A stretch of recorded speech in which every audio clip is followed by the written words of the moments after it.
So you might be trying to figure out how you can set up your brand new MacBook. Now, doing this is actually very basic. It really doesn't take too much time. Now, the first panel is usually just determining your country. So go ahead, type in the country or just find the country that you're in and click on continue. Now, sometimes the second panel might tell you, if you can transfer your data from your previous Mac. So you can go through and transfer data from a previous Mac, or you can set up as a new Mac. I will be setting up as a brand new Mac today. Then click on continue. Now there's going to be some accessibility options. If you want to go ahead and enable them, it's totally up to you. And the next panel will show you the Wi-Fi connection. In this case, I just typed in my Wi-Fi connection network name and just clicked on continue. Now you get to go ahead and kind of talk about exactly your Mac account and what you want to name it.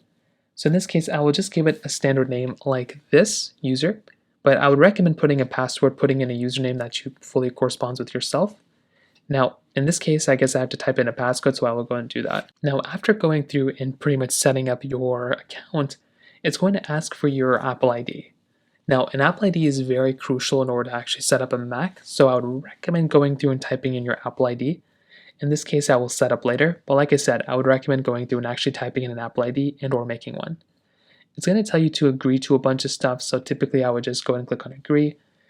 In this case, again, I would go and enable location services, but in this case, I will just not enable it. You can select your time zone as well. I'm in the Eastern time zone, so I will click on Eastern. And then you can share your analytics with Apple. I typically don't do this. And click on continue. And the next page, there's only a couple more options left. You can enable your screen time, which is basically just going to be seeing how much you use your Mac and stuff, which is kind of cool. If you want to set up Apple Intelligence, you can also go through and set up Apple Intelligence this way. In this case, I will go ahead and just set up later. You can also set up Siri, and I would recommend setting up both Apple Intelligence and Siri if you want to, and then clicking on continue.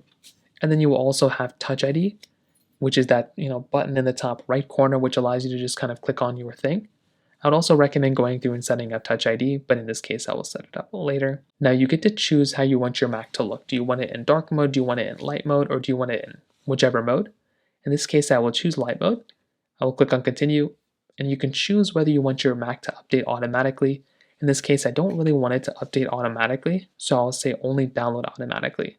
And then it will tell us welcome to Mac, and now we're good to go. We are now fully into our Mac, and that is basically how you set up your MacBook. If you have any other thoughts or questions, please let me know in the comment section below. Hit the like button, that would mean so much, but definitely hit that subscribe button. More importantly than everything else, I love every single one of you guys. Hopefully I'll catch you guys in the next video. Peace out, Soldier.